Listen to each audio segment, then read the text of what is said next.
لیکن آپ سوچیں اللہ جو احکم الحاکمین ہے, سب سے بڑا پوری جہان کا خالق ہے, پوری کائنات کا خالق ہے, وہ اگر کہتا ہے کہ بندے مانگ جو مانگے گا میں عطا کروں گا, تو کیا اللہ تعالیٰ کی قدرت سے باہر کوئی چیز ہو سکتی ہے؟ ہرگز نہیں. جب اللہ کہہ رہا ہے کہ مانگ جو مانگے گا تجھے عطا کیا جائے گا, تو ظاہر سی بات ہے کہ بندہ جو بھی مانگ لے اللہ تعالیٰ اس کی مانگ پوری کرنے پر قادر ہوگا. تو کہتے ہیں کہ اللہ تعالیٰ نے ان کے والد یعنی عبداللہ رضی اللہ تعالیٰ سے کہا کہ اے بندے مانگ, کیا مانگتا ہے تجھے عطا کیا جائے گا. قال, تو کیا مانگ لیا عبداللہ رضی اللہ تعالیٰ نے؟ کیا مانگ لیا؟ کہا کہ یا ربی تحیینی, اے اللہ مجھے دوبارہ زندہ کر دے, فاقتل فیک ثانیۃ, تاکہ تیری راہ میں دوبارہ قتل کیا جاؤں, دوبارہ مجھ کو زندہ کر دے تاکہ تیری راہ میں دوبارہ میں قتل کیا جاؤں.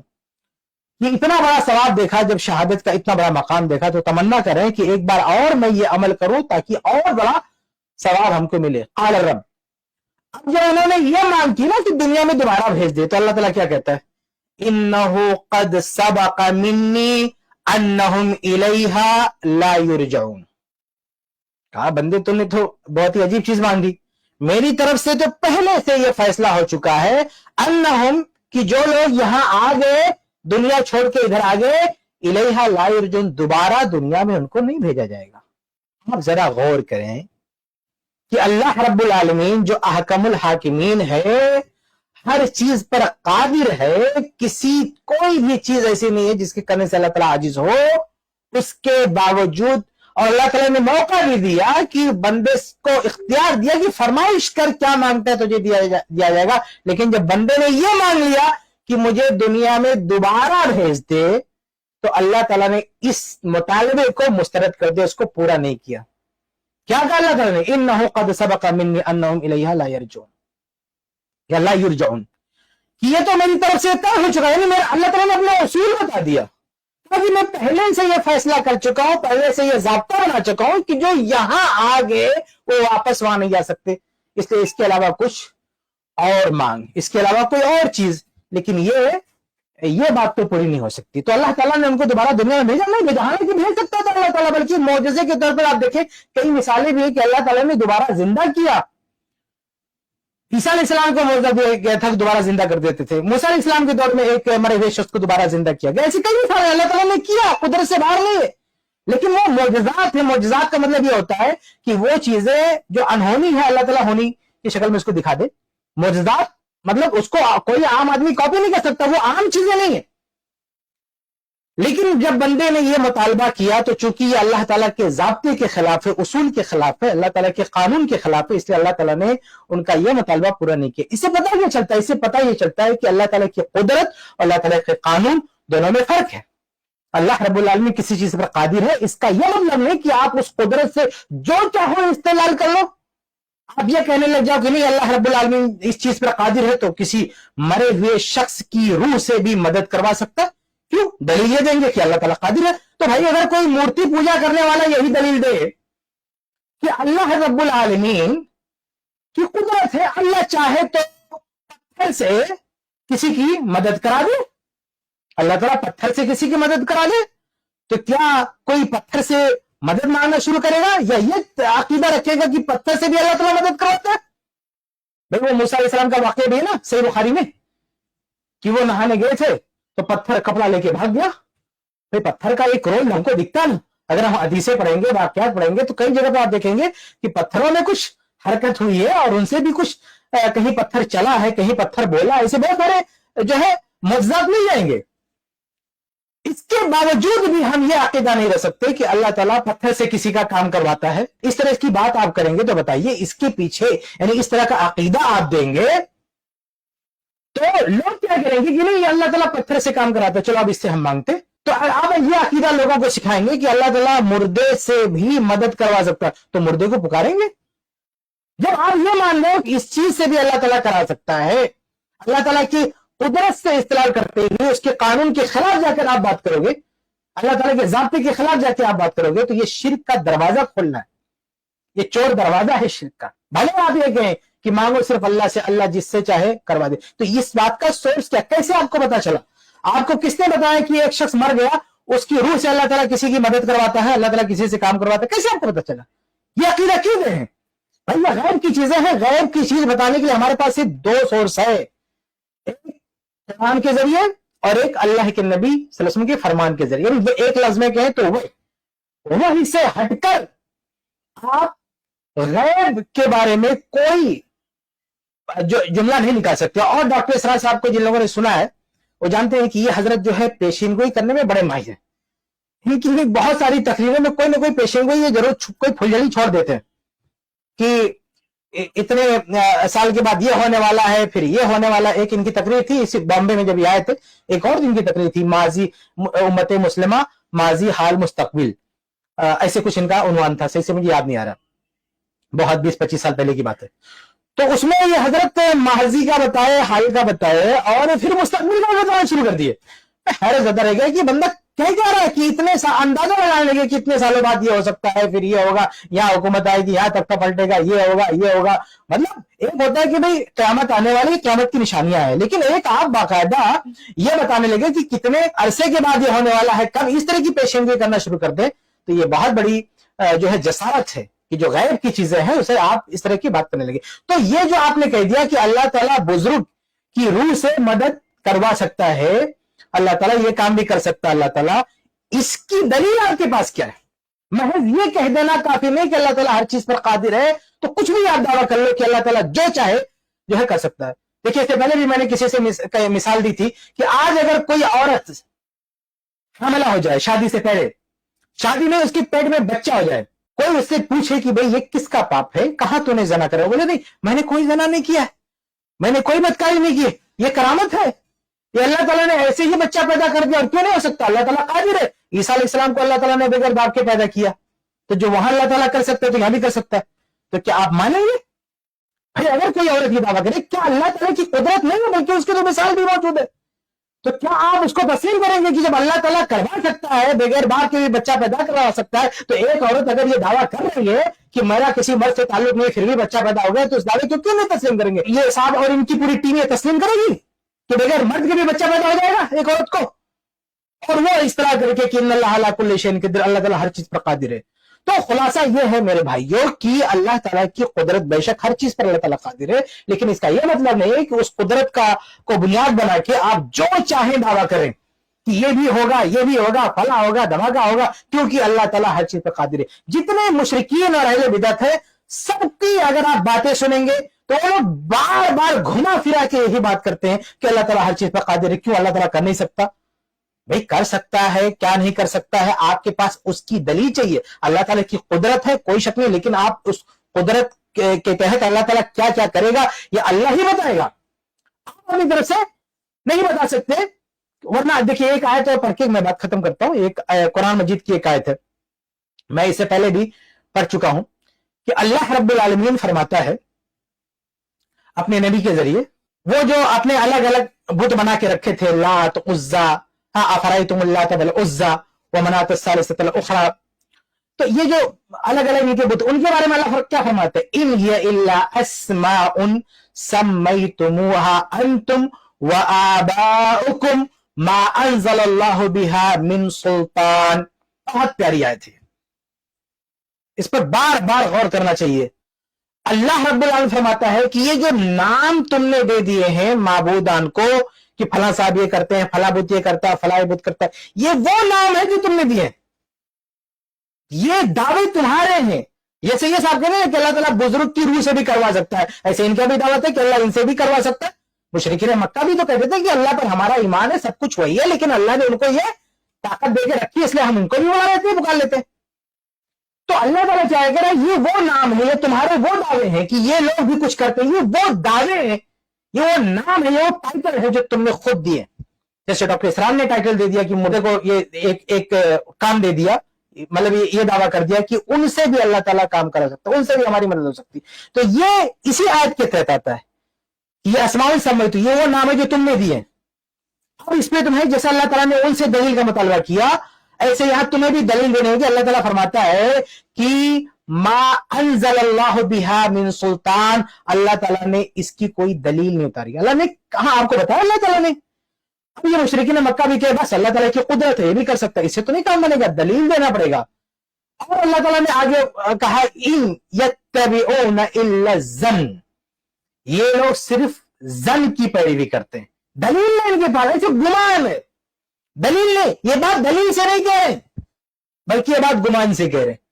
تو ایسے ڈاکٹر اسرار صاحب بھی کہ مردہ کی روح سے اللہ تعالیٰ مدد کروا سکتا ہے، کسی کا کام کروا سکتا ہے، یہ بات دلیل سے نہیں کہہ رہے ہیں، یہ بات گمان سے کہہ رہے ہیں۔ تو خلاصہ یہ ہے کہ جس طرح سے وہ شرک کرنے والے استدلال کرتے ہیں، ان کا جو مقدمہ ہے کہ اللہ تعالیٰ چونکہ ہر چیز پر قادر ہے اس لیے ان سے بھی کروا سکتا ہے، اسی مقدمے کو یہ بھی تسلیم کر رہے ہیں، یہ بہت ہی بدترین گمراہی ہے۔ اللہ تعالیٰ نے قرآن میں کئی جگہ مشرکین کی طرف اس گمراہی کو منسوب کیا اور اس کو ان سے مطالبہ کیا ہے کہ دلیل لاؤ، دلیل نہیں لاتے ہو تو یہ تمہارا گمان ہے، اٹکل پچو ہے، اللہ تعالیٰ نے ایسی کوئی بات نہیں نازل کی ہے۔ تو یہ وضاحت میرے خیال سے کافی ہے اس ویڈیو میں، یہیں پر بات ختم کرتے ہیں۔ اللہ تعالیٰ ہم سب کو ہر طرح کی گمراہیوں سے محفوظ رکھے۔